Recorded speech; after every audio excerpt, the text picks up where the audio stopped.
people flip-flopping back and forth, changing allegiances. It's madness. And again, I think that's why there's so many parallels between NASCAR and WWE, is you see that as well. But what it boils down to is storytelling. And that's what engages fans. And that's what NASCAR does. That's what WWE does, is you have your baby faces, you have your heels. We're telling stories. And that's the beauty. As a fan, that's what I love to sink my teeth into.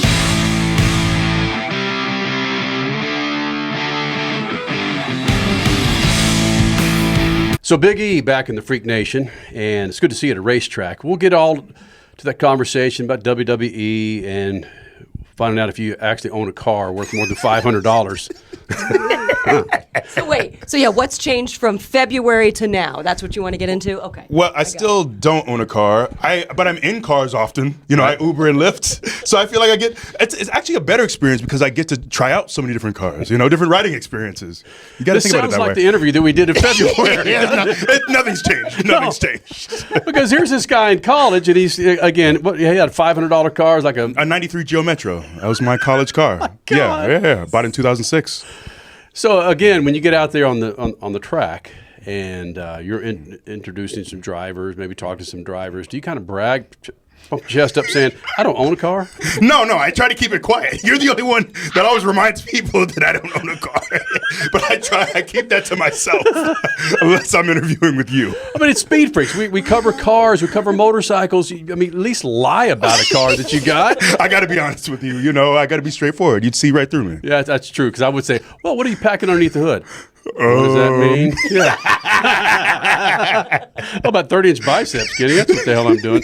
All right, man. So you're back at a racetrack. How do you find the crowd welcomes a WWE wrestler? Well, we were talking about this, and I think there's like the Venn diagram between NASCAR fans and WWE fans. Mm-hmm. I feel like it's pretty connected. There's a lot of people. I think it's a big crossover, and even like Joey Logano's done stuff on Raw. We have so many people. Like, we just dabble in and out of both fan bases, I think, pretty quickly. So I just think it just feels like a natural fit where so many people who enjoy NASCAR enjoy WWE as well. And the reception has been incredible. And honestly, for me, like, being able to be at Daytona and being there, like, it has just solidified that I will always be a fan. Just the amount of love. Everyone was awesome to me. And that was honestly one of the most surreal experiences of my life. So I love being back and being back with you for this has been a moment too. As soon as I saw you, I lit up. So, okay, you said Daytona was very surreal. You were doing, I believe, Gentlemen Start Your Engines at that point, pace car.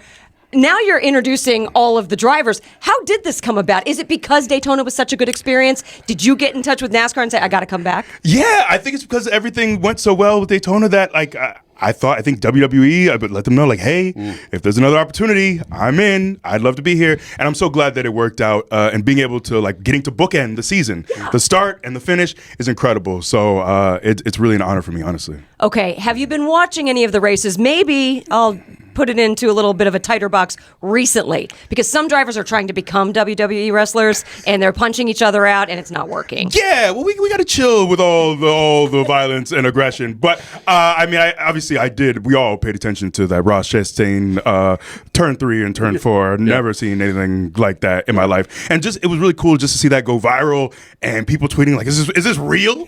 Is this doctored footage?" Because it was so incredible. Hey, Dad, what are you going to buy at the store today? I'm out of Lucas Oil fuel treatment, so let's jump in here and grab us some. Well, do they have the Lucas Oil parts cleaner and degreaser? I bet they do. Well, how about the Lucas Oil power steering fluid? They'll have that too. Even the octane booster? I won't be surprised if they do. My favorite red and tacky grease? Yes, they will, babe. Dad, when we're done, can we grab some candy? Deal, but you gotta share. Awesome! Lucas works. Looking back at the last 4 weeks, what Crasher's talking about, a lot of headlines, not necessarily in the car for NASCAR, but headlines that people like yourself that may be on the fringe of NASCAR, they see this. Like, whoa, I need to check it out. Specifically, Ty Gibbs. He has become numero uno black hat asshole. All right? And it's tough to follow who are the heels in WWE. I'll turn around, and the heels are all buddies. Who is the Ty Gibbs right now of WWE? Who's the biggest heel in WWE? Oh, that's a good question. It's tough for me to follow. That is a good question right now, man. I want to say typically you'd say The Miz because he's someone that just gets under your skin. But right now, man, is there someone that I'm missing? I'll go with The Miz. The Miz is a good answer because he's very hateable. He's very easy to hate. So let's go with The Miz. Well, hold on. Is that true that what Kenny just said, in which you see a lot of heels, but then behind the scenes you all No, like? I'm talking about behind the scenes. I'm talking about how they're heels one week and the next week they're the good guys. Okay. Yeah, I mean, there's definitely an element of that. People flip-flopping back and forth, changing allegiances. It's madness. And again, I think that's why there's so many parallels between NASCAR and WWE is you see that as well. But what it boils down to is storytelling. And that's what engages fans. And that's what NASCAR does. That's what WWE does is you have your baby faces, you have your heels. We're telling stories. And that's the beauty. As a fan, that's what I love to sink my teeth into is the storytelling. Thank you for saying that, because whether it's Austin Hill punching out Myatt Snider or it's Bubba Wallace and Kyle Larson, the drivers are kind of getting upset with this stuff going on right now because they're like, that's not us. But it is stories. It's like, okay, we know that's not you, but it shows that you are real and you have a personality and you bleed just like the rest of us. So yes, please tell them more that it is okay. Exactly. So I mean, at the core, I'm a pacifist. I meditate. I'm very zen. But as a fan, like that's what we engage in is that conflict. And especially like there's so much on the line, man. There's money, there's position, there's legacy. Like there's a lot to fight for. So of course drivers are going to be out there. They're passionate. So I get it. I get where it comes from.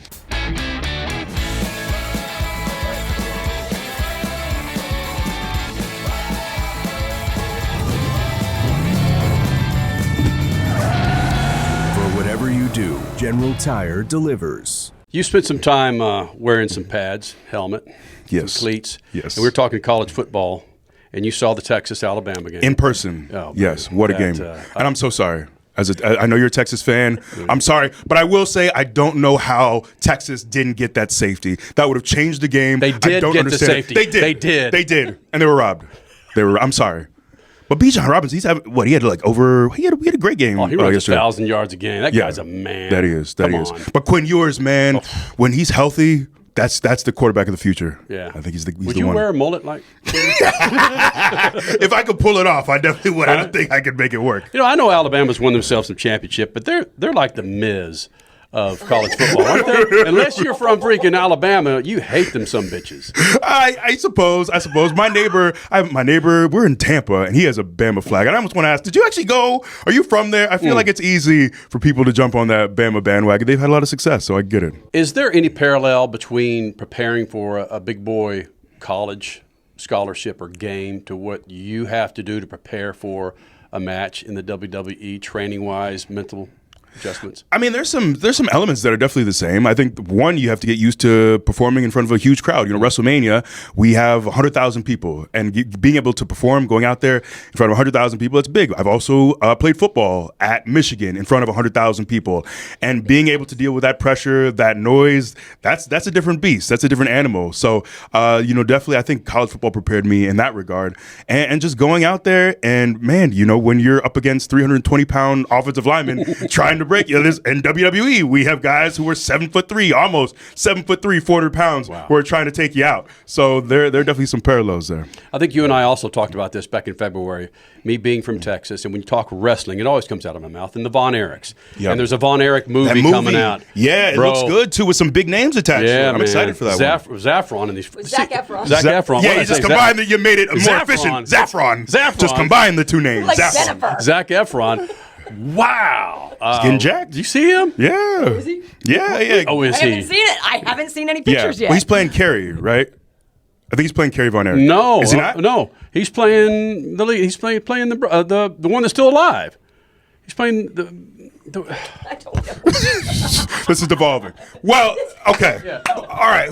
Well, he looks good. He's playing Kevin. Yeah. Okay, I don't know. Oh, right, he looks good either way. Right. He looks good. That was the point. Yeah, we didn't really need the name. All good. Yeah, true. Speaking of names, you go get it today. Yes. Seriously, that's going to be fun. Yes, I can't wait. I'm going to intro the 4 championship drivers. Mm-hmm. So no pressure or anything, but I'm excited.